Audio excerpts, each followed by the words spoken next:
जालिंदर नाथांचा शिष्य थोर, प्रबुद्ध नारायणाचा अवतार, मडी क्षेत्र ज्याचा दरबार, तो कानबा स्मरावा. नवनाथ परंपरेतील महान संत श्री कानिफनाथ यांना कानबा असेही म्हटले जाते. हे नाथ संप्रदायातील 9 प्रमुख नवनाथांपैकी एक अत्यंत प्रभावशाली आणि वंदनीय संत आहेत. उत्पत्ती आणि अवतार हिंदू धर्मग्रंथानुसार आणि नवनाथ कथांनुसार कानिफनाथ हे नवनारायणपैकी प्रबुद्ध नारायण यांचे अवतार मानले जातात.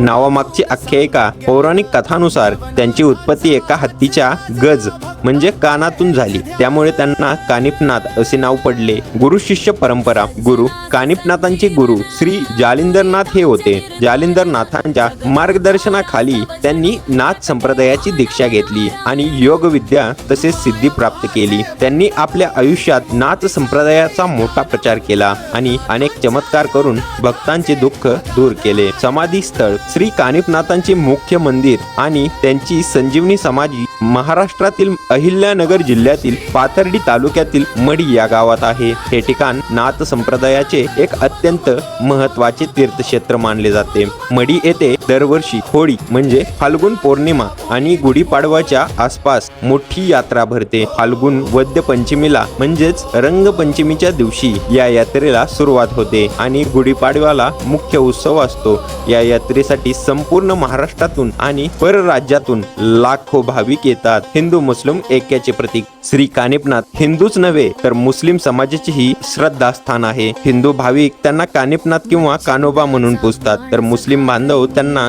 कानोबा पीर म्हणून मानतात. त्यामुळे मडीचे मंदिर हे हिंदू मुस्लिम ऐक्याचे आणि सर्व धर्म समभावाचे एक उत्तम उदाहरण आहे. नवनाथ भक्तिसार. धुंडीराज ऋषींनी रचलेले नवनाथ भक्तिसार या पवित्र ग्रंथात श्री कानिफनाथांच्या अनेक लीला, त्यांचे तप, त्यांनी केलेले चमत्कार आणि नाथ संप्रदायाच्या प्रसारातील त्यांचे योगदान, त्यांचे सविस्तर वर्णन वाचायला मिळते. कानिफनाथ हे भक्तांच्या हाकेला धावून जाणारे जागरूक दैवत मानले जाते. भूतबाधा, आजार, जीवनातील संकटे दूर करण्यासाठी भाविक मोठ्या श्रद्धेने त्यांची भक्ती करतात. अलख निरंजन. आदेश.